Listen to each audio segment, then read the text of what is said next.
இனி குளத்து பக்கம் போகும்போது லாவண்யாவுக்கு நடந்த சம்பவம் தான் ஞாபகத்துக்கு வரும். லாவண்யா ஒரு அக்ரிகல்ச்சர் ஸ்டூடெண்ட். ஒரு நாள் காஞ்சிபுரம் பக்கத்தில் ஒரு கிராமத்தில் வயலை பற்றி படிக்கிறதுக்கு வாரா. அங்கே உள்ள மக்கள்கிட்ட ஜாலியாக பேசி சந்தோஷமாக இருந்தா. அப்போது ஒரு நாள் இயற்கையை ரசிக்க அந்த வழியாக போகும்போது ஒரு குளத்தை பார்க்குறா.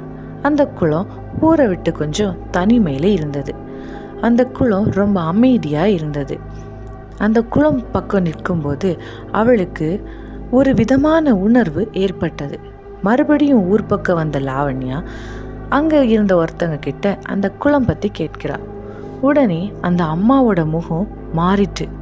அந்த அம்மா லாவண்யா கிட்ட சொன்ன விஷயம் லாவண்யாவுக்கு ஒரு பயம் கலந்த ஆர்வத்தை உண்டாக்கிச்சு. அந்த குளம் பக்கம் மாலை நேரத்துக்கு பிறகு போகவே கூடாதுன்னு சொன்னாங்க. லாவண்யாவுக்கு அன்னைக்கு நைட்டு தூக்கமே வரல. அந்த குளத்தை பற்றிய விஷயந்தான் மண்டைக்குள்ளே ஓடிக்கிட்டே இருந்தது. தூக்கம் வராத லாவண்யா பெட்லேருந்து எழுந்தா. லாவண்யா அந்த குளத்துக்கு போயிருப்பாளா இல்லையா? அடுத்த பாட்டில் பார்க்கலாம். பார்ட் 2 வேணும்னா பார்ட் 2ன்னு கமெண்ட் பண்ணுங்க.